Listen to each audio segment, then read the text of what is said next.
നമുക്കൊന്ന് American chops ഉണ്ടാക്കാം. അതിന് ഞാൻ നൂഡിൽസ് ആദ്യം ഒന്ന് വേവിച്ച് വെച്ചിട്ടുണ്ട്. പിന്നെ ഇത് നമുക്കൊന്ന് ഓയിലിൽ ഫ്രൈ ചെയ്തെടുക്കണം കുറച്ച് വെച്ചിട്ട്.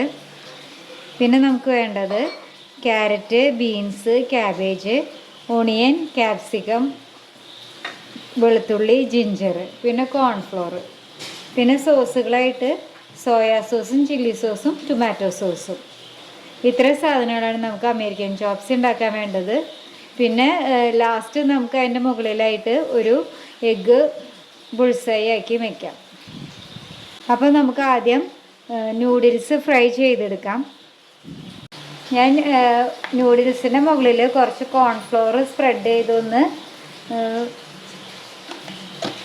മിക്സ് ചെയ്തെടുക്കുന്നുണ്ട്. ഞാനിപ്പോൾ കുറച്ചധികം നൂഡിൽസ് എടുത്തിട്ടുണ്ട്. ഞാൻ കുറച്ചധികം ഉണ്ടാക്കുന്നുണ്ട്. പിള്ളേർക്ക് എല്ലാവർക്കും ആയിട്ട് ഓരോന്നും ഉണ്ടാക്കുന്നുണ്ട്. അതുകൊണ്ട് കുറച്ചധികം നൂഡിൽസ് ഉള്ളത് ഓരോരുത്തർക്ക് ആവശ്യത്തിനുള്ള നൂഡിൽസ് എടുത്താൽ മതി. ഞാനിപ്പോൾ ഒരു പാൻ വെച്ചിട്ടുണ്ട്, ഓയിൽ ഒഴിച്ചിട്ടുണ്ട്. അതിൽ ഓയിൽ ചൂടായി വന്നിട്ടുണ്ട്. നമുക്കിനി അതിലേക്ക് കുറച്ച് നൂഡിൽസ് ഇടാം, ഒന്ന് ഫ്രൈ ചെയ്തെടുക്കാം.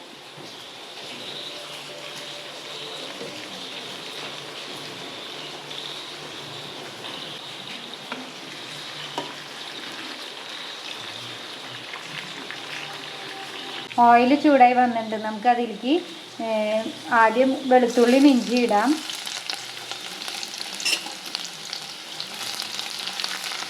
ആദ്യം ഇതൊന്ന് സോർട്ടായി വന്നിട്ട് നമുക്ക് ഒണിയനും ക്യാപ്സിക്കവും ബാക്കി വെജിറ്റബിൾസൊക്കെ ഇടാം.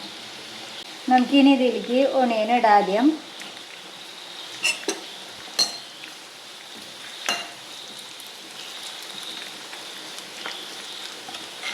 നമുക്കിനി ഇതിലേക്ക് ക്യാരറ്റും ബീൻസും ക്യാബേജും ഇടാം.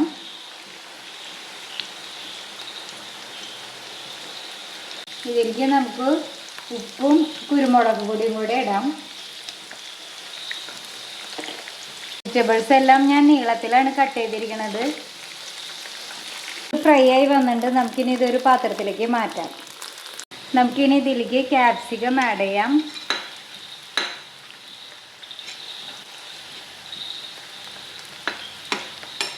ഇപ്പോൾ വെജിറ്റബിൾസ് എല്ലാം ഒന്ന് വാടി വന്നിട്ടുണ്ട്. ഇനി നമുക്കിതിലേക്ക് സോസ് ആഡ് ചെയ്യാം. ടൊമാറ്റോ സോസ് ആഡ് ചെയ്യാം. അത് ഓരോരുത്തരുടെ ഇഷ്ടത്തിനനുസരിച്ച് നമുക്ക് ആഡ് ചെയ്യാം. കുറച്ച് സോയാ സോസ്, കുറച്ച് ചില്ലി സോസ്. ഇനി നമുക്ക് നല്ലപോലെ മിക്സ് ചെയ്തെടുക്കാം. നമുക്കിതിലേക്ക് കുറച്ച് വെള്ളം ആഡ് ചെയ്യാം. ഇതിൻ്റെ ടേസ്റ്റ് ബാലൻസ് ആയി നമുക്ക് ഇതിൽ കുറച്ച് ഷുഗറും കൂടെ ആഡ് ചെയ്യാം. ഇനി ഇതിലേക്ക് കോൺഫ്ലോർ ആഡ് ചെയ്യാം.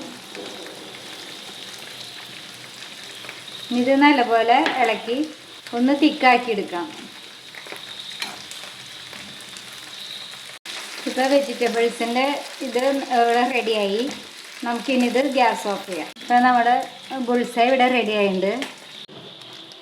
നമുക്കിനി ഇത് എങ്ങനെ പ്ലേറ്റ് സെറ്റ് ചെയ്യണമെന്ന് നോക്കാം. ഫ്രൈ ചെയ്ത നൂഡിൽസ് ഞാൻ ഇവിടെ വെച്ചിട്ടുണ്ട്. ഇനി നമുക്ക് ഇതിൻ്റെ മുകളിലേക്കായിട്ട് വെജിറ്റബിൾസ് ആഡ് ചെയ്യാം. നമുക്ക് ഇതിൻ്റെ മുകളിലേക്ക്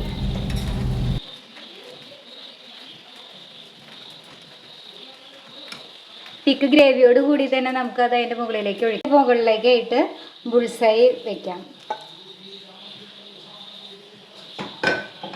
അപ്പോൾ ഇപ്പം നമ്മുടെ അമേരിക്കൻ ചോപ്സ് ഇവിടെ റെഡിയായി. ഇത് നമുക്ക് ഈസി ആയിട്ട് വീട്ടിൽ തന്നെ ഉണ്ടാക്കാവുന്നതേ ഉള്ളൂ. അപ്പോൾ നിങ്ങളെല്ലാവരും ഇത് ട്രൈ ചെയ്യണം. കുട്ടികൾക്കെല്ലാം ഇഷ്ടമാവും ഇത് വീട്ടിൽ തന്നെ ഉണ്ടാക്കി കൊടുക്കുമ്പോൾ. നമുക്ക് ഇതിൻ്റെ ഉള്ളിൽ ഈ വെജിറ്റബിൾസിൻ്റെ കൂടെ ചിക്കൻ സോട്ട് ചെയ്തും കൂടെ ആഡ് ചെയ്യാം. ചിക്കൻ ഫ്രൈ ചെയ്തിട്ടോ ഒക്കെ കൂടെ ആഡ് ചെയ്ത് ചിക്കൻ അമേരിക്കൻ ചോപ്സോ. അപ്പോൾ നിങ്ങളെല്ലാവരും ട്രൈ ചെയ്യുക. Okay, bye, thank you. Hello guys, അപ്പോൾ ഇതിൽ സോസും മുട്ടയൊക്കെ ഉണ്ടായിട്ട് കഴിക്കാൻ നല്ല ടേസ്റ്റാണ്. അതുപോലെ തന്നെ നല്ല ക്രിസ്പിയോടെ ഉണ്ട്. അപ്പോൾ എല്ലാവർക്കും ഇത് ഇഷ്ടപ്പെടും. നല്ല ടേസ്റ്റ് ഉണ്ട്. നിങ്ങൾ ട്രൈ ചെയ്യുക. Please subscribe, share and like. By.